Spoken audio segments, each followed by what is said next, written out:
Para saudara dan saudari yang Tuhan cintai, selamat pagi dan selamat bertemu lagi dalam renungan harian dari Paroki Santo Fransiskus Assisi APO, edisi hari Selasa, tanggal 11 Juni 2024.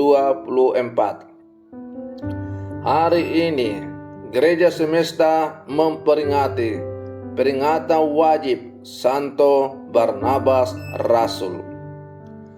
Mengawali hari yang baru ini, kita hendak mendengar dan merenungkan sabda Tuhan. Marilah sebelum kita mendengar dan merenungkan sabda Tuhan, kita berdoa.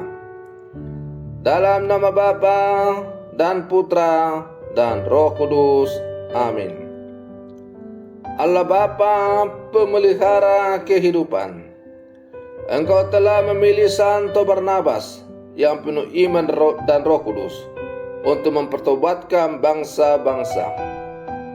Semoga Injil Kristus yang diwartakannya dengan giat, kami wartakan dengan setia lewat perkataan dan perbuatan. Bersabdalah ya Tuhan, kami siap mendengarkan. Terpujilah Engkau Bapa, Putra dan Roh Kudus, kini dan sepanjang segala masa. Amin.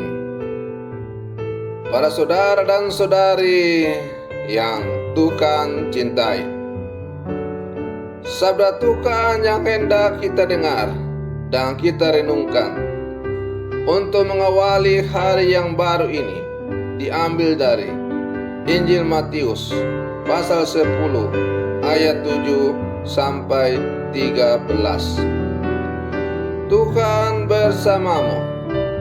Inilah Injil suci menurut Matius. Sekali peristiwa, Yesus berkata kepada murid-muridnya, "Pergilah dan beritakanlah, kerajaan surga sudah dekat. Sembuhkanlah orang-orang sakit, bangkitkanlah orang mati, tahirkanlah orang kusta, usirlah setan-setan. Kamu telah menerima dengan cuma-cuma, karena itu berilah dengan cuma-cuma pula.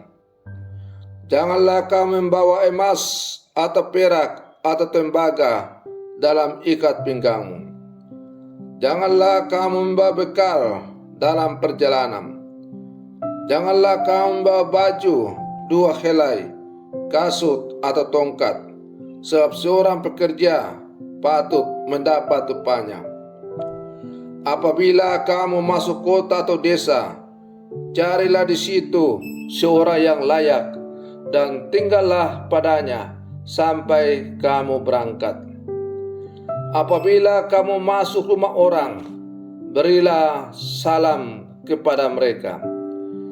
Jika mereka layak menerimanya, salammu itu turun ke atasnya. Jika tidak, salammu itu kembali kepadamu."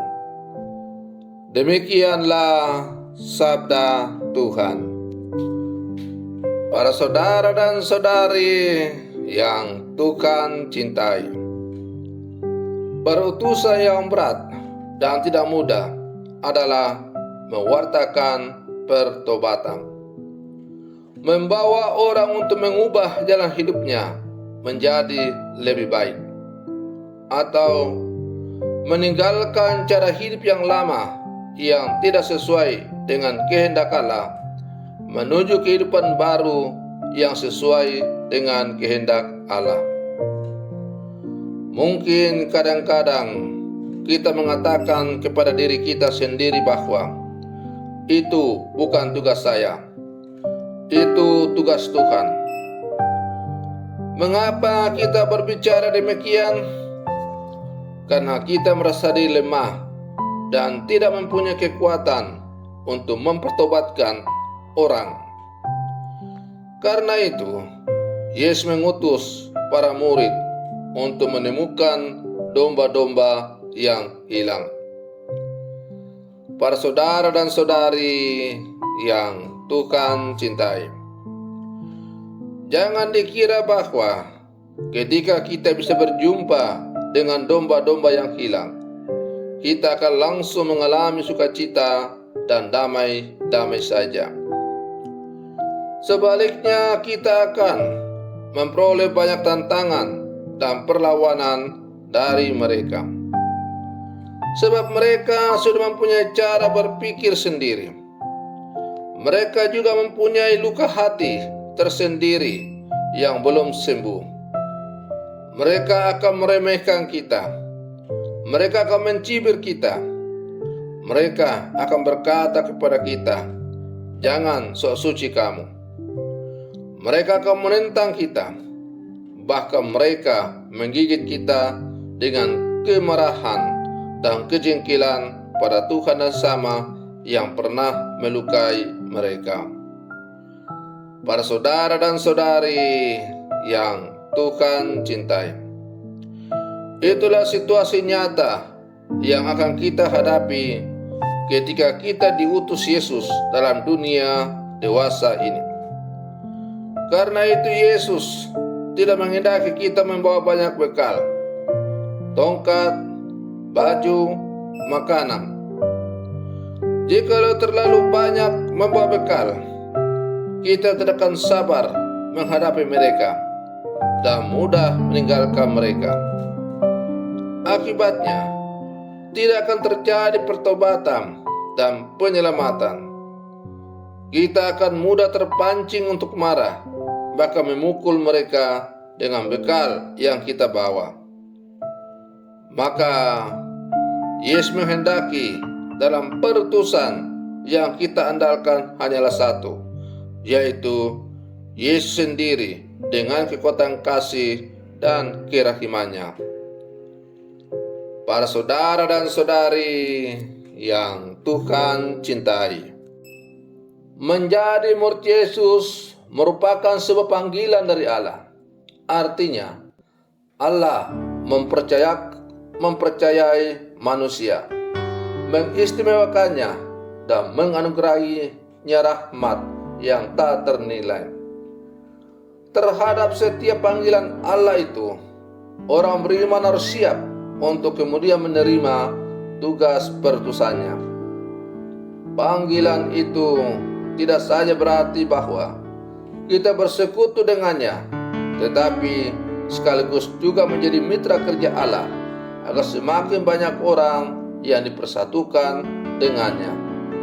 Inilah yang disebut dengan perutusan. Para saudara dan saudari yang Tuhan cintai, kualitas dalam menjalankan tugas perutusan ditentukan oleh seberapa besar kita sungguh belajar dan mendengarkan pengajaran dari Sang Guru. Kualitas dalam menjalankan perutusan ditentukan pula oleh seberapa eratnya hubungan personal kita dengan Sang Guru. Relasi yang mendalam dengan Yesus sebagai Guru akan menentukan kualitas perutusan yang kita emban. Tugas pemberitaan paling utama adalah mewartakan bahwa kerajaan surga sudah dekat. Tugas perutusan itu bukan sekadar menyampaikan kabar, tetapi sekaligus menghadirkan sukacita Injil dalam kehidupan. Kehadiran kita semestinya jadi tanda hadirnya kerajaan surga, memberi harapan bagi yang kehilangan harapan, memberi penyembuhan bagi yang mengharapkan kesehatan, menghadirkan budaya kehidupan di tengah-tengah masyarakat yang mulai terbiasa dengan budaya kematian. Para saudara dan saudari yang Tuhan cintai, sebagai murid-murid Yesus yang hidup zaman sekarang, mari kita berlangkah menjalankan tugas dan panggilan kita masing-masing. Semoga kita semakin layak disebut murid-murid Yesus yang sejati di zaman sekarang. Selamat pagi, Tuhan Yesus memberkati.